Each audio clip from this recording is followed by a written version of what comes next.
നിങ്ങളുടെ പരിചയത്തിൽ നിങ്ങൾക്കൊക്കെ ടെക്കികളായിട്ടുള്ള ഫ്രണ്ട്സ് ഉണ്ടോ? എന്താണ് ടെക്കി എന്ന് പറഞ്ഞാൽ? കുറച്ച് ടെക്നിക്കൽ നോളജ് ഒക്കെ ഉള്ള അല്ലെങ്കിൽ അത്തരം വിഷയങ്ങളൊക്കെ സംസാരിക്കുന്ന ഒരാളെയാണോ ടെക്കി എന്ന് പറയാ? നിങ്ങൾ പലരും കളിയാക്കുന്നുണ്ടാവില്ലേ, ഓ ഭയങ്കര ടെക്കിയാണ്, അവള് ഭയങ്കര ടെക്കിയാണ് എന്നൊക്കെ. എന്തായാലും ടെക്നോളജി റിലേറ്റഡ് ആയിട്ടുള്ള വളരെ ഇൻട്രസ്റ്റിംഗ് ആയിട്ടുള്ള കുറച്ച് കാര്യങ്ങളാണ് ഇന്ന് നമ്മൾ ഡിസ്കസ് ചെയ്യുന്നത്. സോ നിങ്ങളെ ടെക്കികളായിട്ടുള്ള ഫ്രണ്ട്സിന് ഈ വീഡിയോ നിർബന്ധമായിട്ടും ഷെയർ ചെയ്യാം കേട്ടോ. ദി വേൾഡ് ഓഫ് ടെക് എന്നുള്ളതാണ് ഈ വീഡിയോക്ക് നമ്മൾ തലക്കെട്ട് കൊടുത്തിട്ടുള്ളത്. ഈ ലോകത്തിൽ തന്നെ ടെക്നോളജിയുമായി ബന്ധപ്പെട്ട് ഒരുപാട് മാറ്റങ്ങൾ വന്നുകൊണ്ടിരിക്കുന്നു. ദ ചേഞ്ചിങ് വേൾഡ് അല്ലേ, ഏത് സെക്ടർ എടുത്തു കഴിഞ്ഞാലും അതിലൊക്കെ ടെക്നോളജിയുടെ ഓരോരോ ഫുട് പ്രിന്റ്സ് നമുക്കിങ്ങനെ കാണാൻ പറ്റും. അല്ലെങ്കിൽ ടെക്നോളജിയുടെ വരവോട് കൂടിയിട്ട് ഒരുപാട് മാറ്റങ്ങൾ വന്നതായിട്ടൊക്കെ നമ്മൾ കാണാറുണ്ട് അല്ലേ. അപ്പോൾ കാർ ഇൻഡസ്ട്രി ആണെങ്കിൽ, കാറിന്റെ മേഖലയിലാണെങ്കിൽ ഡ്രൈവർ ഇല്ലാത്ത കാർ വരെ വരുന്നു, നമ്മൾ കാണാറുണ്ട് അല്ലേ. ജോലിയുടെ കേസ് ആണെങ്കിൽ ഒരുപാട് പേർക്ക് ജോലി ഇല്ലാതാവുന്നുണ്ട്. AI വരുന്നതുകൊണ്ട് അല്ലെങ്കിൽ ആർട്ടിഫിഷ്യൽ ഇന്റലിജൻസ് വരുന്നതുകൊണ്ട്, ടെക്നോളജിയുടെ സാധ്യതകൾ വരുന്നതോട് കൂടിയിട്ട് ഒരുപാട് പേർക്ക് ജോലി ഇല്ലാതാവുന്നുണ്ട് എന്നുള്ള വാർത്ത ഒക്കെ നമ്മൾ കേൾക്കുന്നുണ്ട്. ഇന്റർനെറ്റ് യുഗത്തിൽ അല്ലെങ്കിൽ മാർക്കറ്റ് ട്രെൻഡുകൾക്കൊക്കെ മാറ്റങ്ങൾ വരുന്നുണ്ട് എന്നൊക്കെ നമ്മൾ കേൾക്കുന്നുണ്ട്, കാണുന്നുണ്ട് അല്ലെ. കുറച്ച് കാര്യങ്ങൾ നമുക്ക് നോക്കാം. ഈ ചിത്രത്തിൽ കാണുന്നത് എന്താണെന്ന് സൂക്ഷിച്ചു നോക്കൂ. എല്ലാവർക്കും അറിയുന്ന, നമ്മൾ പലപ്പോഴായിട്ട് കണ്ടിട്ടുള്ള ഒരു പിക്ചറാണ്. പണ്ടത്തെ കാലത്തെ ഏറ്റവും ആദ്യത്തെ ഒരു കമ്പ്യൂട്ടറിന്റെ ചിത്രമാണ് അല്ലെ. ഒരു റൂം മുഴുവൻ വലിയ ഒരു കമ്പ്യൂട്ടർ, ഒരുപാട് വയറുകളും യന്ത്രങ്ങളൊക്കെ ഘടിപ്പിച്ചിട്ടുള്ള ഒരു കമ്പ്യൂട്ടർ ആയിരുന്നു പണ്ടത്തെ ചാൾസ് ബാബേജിന്റെ കാലത്തുണ്ടായിരുന്ന കമ്പ്യൂട്ടർ എന്ന് പറയുന്നത്. വലിയ വലിയ മാറ്റങ്ങൾ വന്നു. നമ്മുടെ കയ്യിൽ ഒതുങ്ങുന്ന മൊബൈൽ ഫോൺ, ഒരു കമ്പ്യൂട്ടറിൽ ചെയ്യുന്ന ഒട്ടുമിക്ക സംഗതികളും മൊബൈൽ ഫോണിൽ നമുക്ക് ചെയ്യാൻ പറ്റും. നമ്മുടെ ഒരു ചെറിയ ഒരു മാക്ബുക്കിന്റെ ഒരു വലുപ്പം നോക്കുകയാണെങ്കിൽ, അന്നത്തെ ഒരു കമ്പ്യൂട്ടറിന്റെ വലുപ്പം നോക്കുകയാണെങ്കിൽ, രണ്ടും കൂടെ കമ്പയർ ചെയ്യുമ്പോൾ വലിയ വ്യത്യാസമുണ്ട് അല്ലേ. ഇത്രയും വർഷങ്ങൾക്കിടയിൽ വന്നിട്ടുള്ള അഡ്വാൻസ്മെന്റ്സിന്റെയും ടെക്നോളജിയുടെ മാറ്റങ്ങളുടെ ഒക്കെ റിസൾട്ട് ആയിട്ട് നമുക്ക് ഇന്ന് വളരെ ചെറിയ, എന്നാൽ ആ ചെറിയ സാധനത്തിന്റെ ഉള്ളിൽ ഒരുപാട് കാര്യങ്ങൾ ഉൾക്കൊള്ളിക്കാൻ കഴിയുന്ന രൂപത്തിൽ നമുക്ക് സെറ്റ് ചെയ്യാൻ പറ്റുന്നുണ്ട്, റൈറ്റ്. ഇനി നോക്കാം, പണ്ടത്തെ കാലത്തുണ്ടായിരുന്ന ഒരു സംഗതിയായിരുന്നത്, നമ്മുടെ പാരൻസിനൊക്കെ പെട്ടെന്ന് റിലേറ്റ് ചെയ്യാൻ പറ്റുന്നുണ്ടാവും, STD ബൂത്തുകൾ. ഫോൺ വിളിക്കാൻ വേണ്ടിയിട്ട് ഒരുപക്ഷെ നമ്മുടെ നാട്ടിലൊക്കെ ഒരു STD ബൂത്ത് സെന്റർ ആയിരിക്കും ഉണ്ടാവുക. അവിടെ പോയിട്ട് നമ്മൾ 1 രൂപയുടെ കോയിൻ ഇട്ടുകൊണ്ടാണ് നമ്മൾ ഫോൺ വിളിച്ചിരുന്നത്. ഇന്നത്തെ പോലെ മൊബൈൽ ഫോൺ ഇല്ല, അല്ലെങ്കിൽ ലാൻഡ് ഫോൺ പോലും ഇല്ല. ഒരു നാട്ടിൽ ഒരൊറ്റ STD ബൂത്ത് ആണുള്ളത്. അവിടെ ഒരുപാട് സമയം ക്യൂ നിന്നിട്ടൊക്കെ ആയിരിക്കും, ഒരു പക്ഷേ 5 മിനിറ്റോ 10 മിനിറ്റോ സംസാരിക്കണമെങ്കിൽ നമ്മൾ കാത്തു നിൽക്കേണ്ട അവസ്ഥയൊക്കെ ആയിരുന്നു അല്ലേ. STD ബൂത്തുകളൊന്നും ഇന്നത്തെ കാലത്ത് അവൈലബിൾ അല്ല എന്ന് പറയാം. നേരത്തെ പറഞ്ഞ പോലെ തന്നെ ഡ്രൈവർലെസ് കാറുകളൊക്കെയാണ് ഇന്ന് ട്രെൻഡ്. ഞാനൊരു വീഡിയോ കാണിച്ചു തരാം.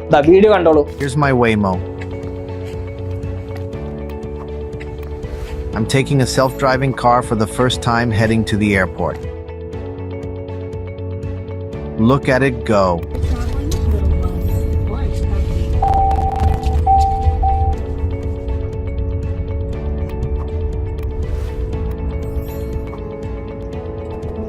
Watching traffic signals,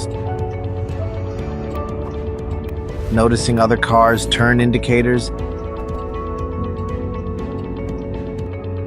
and look at that. This one followed right behind.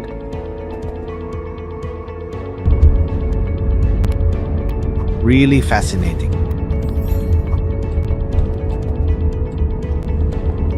Unbelievable. Yes, അപ്പോ ഡ്രൈവർ ഇല്ലാതൊരു കാർ ഇങ്ങനെ പോകുന്ന ഒരു സംഗതിയാണല്ലേ നിങ്ങൾ കണ്ടത്.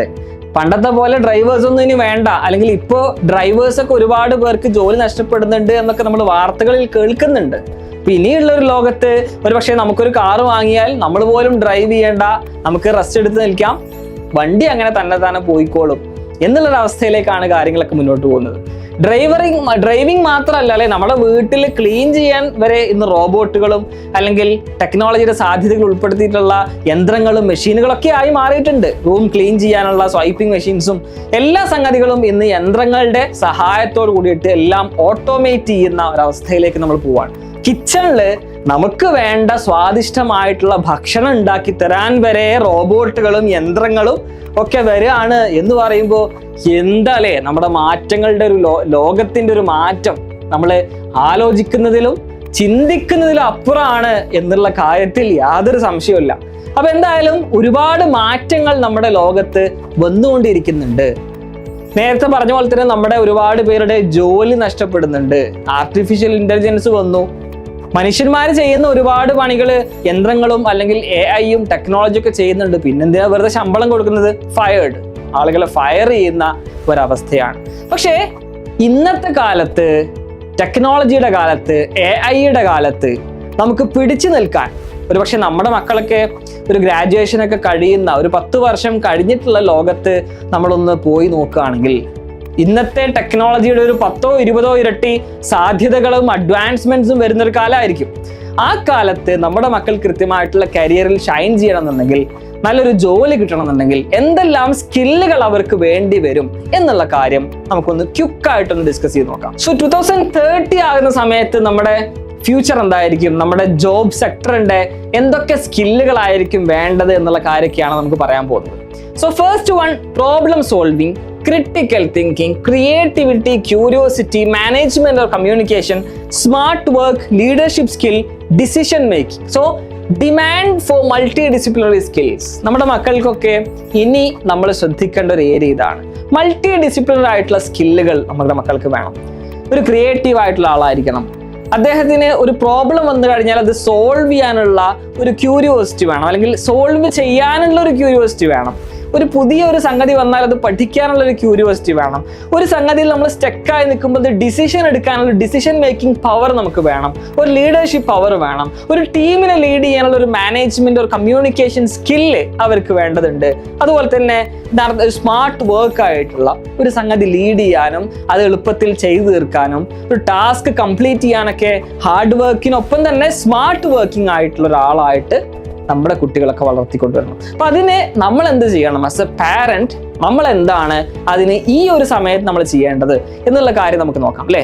നമ്മുടെ മക്കളെ ഏറ്റവും നല്ല ഒരു സ്ഥാപനത്തിൽ കൊണ്ടുപോയി പഠിപ്പിക്കുക എന്നുള്ളത് തന്നെയാണ് അതിന് ഏറ്റവും വലിയ വഴി എന്നുള്ളത്.